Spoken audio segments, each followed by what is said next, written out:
নমস্কার। প্রত্যেককে স্বাগত আমার ইউটিউব চ্যানেলে। আজকে যে বিষয়টি নিয়ে আলোচনা করব সেটি হলো আপনারা বাড়িতে বসে পঞ্চায়েত এলাকার ট্যাক্স কিভাবে পেমেন্ট করবেন তার স্টেপ বাই স্টেপ বিষয়ে আলোচনা করব আজকের এই ভিডিওতে। তো বন্ধুরা, এতদিন কিন্তু আমরা নির্দিষ্ট অফিসে গিয়ে হাতে লেখা ফর্মের মধ্যে পঞ্চায়েত ট্যাক্সটি জমা করতাম। তো এখন থেকে কিন্তু আপনারা অনলাইনে বাড়িতে বসে কয়েক মিনিটের মধ্যে আপনাদের বাড়ির বা আপনাদের যে পঞ্চায়েত এরিয়ার ট্যাক্স আছে সেটি খুব সহজেই পেমেন্ট করতে পারবেন। তার জন্য আপনারা কি করবেন, গুগলে এসে ডাব্লিউবি পঞ্চায়েত ট্যাক্স লিখে যদি সার্চ করেন, দেখবেন প্রথমে একটি লিঙ্ক আসবে যেখানে লেখা আছে www.prd.tax.wb.gov.in। এই লিঙ্কটি আমার ভিডিওর ডেসক্রিপশনে দেওয়া থাকবে। আপনারা যদি সেখানে ক্লিক করেন সরাসরি কিন্তু এই যে পেজটি আছে, যে পেজটি এখন খুলবে, সেখানে চলে আসবেন। তো দেখতে পাচ্ছেন পেজটি কিন্তু খুলে গেছে। এটি হলো মেন অফিসিয়াল পেজ। তো আপনারা এখানে আসার পর সিটিজেন কর্নারে যদি চলে আসেন, দেখবেন এখানে একটি লিস্ট খুলবে যেখান থেকে আপনাকে প্রথমে সাইন আপ অপশন, অর্থাৎ উপর থেকে 3 নম্বর অপশনটি সাইন আপ, এখানে ক্লিক করতে হবে। এখানে ক্লিক করার পর আপনাদের মোবাইল নাম্বার দিয়ে লগ ইন করতে হবে। আপনি যখন মোবাইল নাম্বারটি দিয়ে এখানে লগ ইন করবেন, ছোট্ট একটি ফর্ম খুলবে। সেই ফর্মটিতে আপনার ইমেল আইডি, আপনার জেলা, এই সমস্ত কিছু ফিল করে আপনাকে সাইন আপ করতে হবে। এখানে আপনি যেই মোবাইল নাম্বারটি দেবেন সেখানে একটি ওটিপি আসবে, লাস্টে কিন্তু সেই মোবাইল নাম্বারটি ভেরিফাই করতে হবে। আপনার সাইন আপটি কমপ্লিট হয়ে গেলে আবার সিটিজেন কর্নারে আসবেন, এখান থেকে সাইন ইন অপশনটিতে ক্লিক করবেন। সাইন ইন অপশনে ক্লিক করার পর আপনার দেওয়া মোবাইল নাম্বারটি আবার এখানে লিখবেন, লিখে লগ ইন অপশনে ক্লিক করবেন। দেখতে পারবেন আপনার দেওয়া মোবাইল নাম্বারে একটি ওটিপি আসবে, ওটিপিটা এখানে ফিল করে ভেরিফাই ওটিপিতে ক্লিক করবেন। বন্ধুরা, ভেরিফাই অপশনে ক্লিক করার পর আপনাদের কাছে কিন্তু ওয়েলকাম আপনার নাম শো করবে এবং এই পেজটি শো করবে। তো এবার আপনারা এখান থেকে উপরে যে WB panchayat online property tax অপশনটি আছে এখানে ক্লিক করবেন। এখানে ক্লিক করলে কিন্তু আপনারা মেন পেজে চলে আসবেন। এবার আপনারা কি করবেন, দেখতে পাচ্ছেন ডান দিকে সার্চ এসএসসি বলে একটি অপশন আছে। এখানে যদি আপনার এসএসসি নাম্বার থাকে তাহলে এখানে লিখে সার্চ প্রপার্টিতে ক্লিক করবেন। যদি আপনি এসএসসি নম্বর না জেনে থাকেন তাহলে এখানে আরেকটি অপশন আছে সিলেক্ট ডিস্ট্রিক্ট। এখানে যদি আপনি ক্লিক করেন এখানে সমস্ত ডিস্ট্রিক্টের নাম পাবেন। আমাদের এরিয়া জলপাইগুড়ি, তো আমি এখান থেকে জলপাইগুড়ি নিয়ে নিচ্ছি। নিয়ে নেওয়ার পর এখান থেকে সিলেক্ট ব্লক, এখান থেকে ব্লক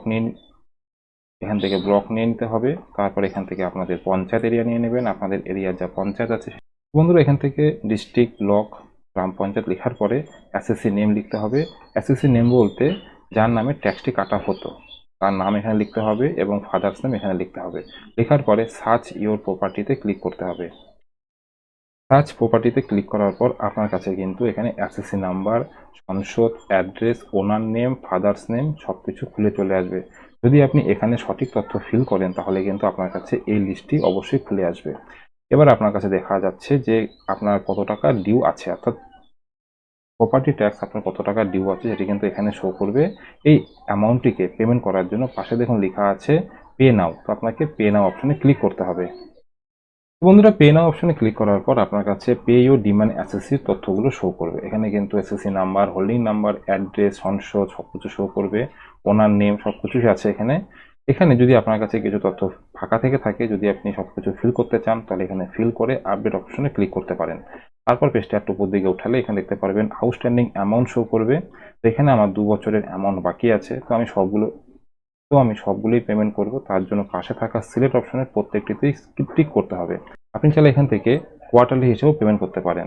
যদি মনে করেন আপনি এখান থেকে একটি কোয়ার্টারের পেমেন্ট করবেন তাহলে একটিতে ক্লিক করবেন। ক্লিক করলে দেখতে পারবেন আপনি ধরুন এখানে আমার 1920 টাকা আছে, তাহলে 1 বছরের অ্যামাউন্ট আমি যেহেতু এরিয়ার অর্থাৎ 24-25-এর অ্যামাউন্টটি পেমেন্ট করব, তার জন্য প্রথমটি নিয়ে নিয়েছি। দেখতে পাচ্ছেন টোটাল ট্যাক্স 960 টাকা শো করছে। আর আমি যেহেতু 2 বছরের টাকাটি পেমেন্ট করব তার জন্য প্রত্যেকটি কোয়ার্টারকে সিলেক্ট করে নিচ্ছি।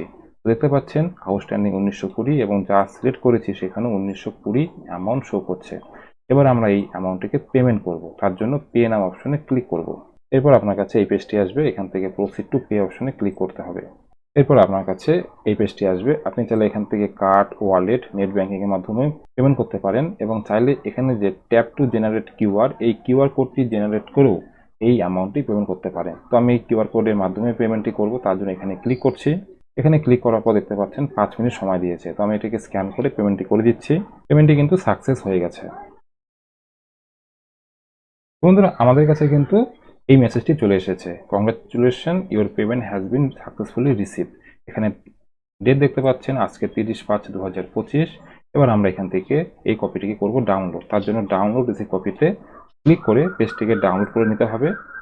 তো বন্ধুরা, আশা করি বুঝতে পারলেন আপনারা West Bengal panchayat online property tax বাড়িতে বসে কিভাবে পেমেন্ট করবেন তার স্টেপ বাই স্টেপ প্রসেসটি। যদি আপনাদের এই আপডেটটি ভালো লেগে থাকে একটি লাইক করবেন, চ্যানেলে প্রথম হলে সাবস্ক্রাইব করবেন এবং এই ভিডিওটি প্রচুর পরিমাণে শেয়ার করবেন যাতে আপনাদের সমস্ত বন্ধুবান্ধব আত্মীয়স্বজন এই তথ্যটি জানতে পারে এবং প্রপার্টি ট্যাক্সটি সময় মতন বাড়িতে বসে দিতে পারে। দেখা হচ্ছে পরে আরেকটি নতুন আপডেট নিয়ে। ততক্ষণের জন্য বাই।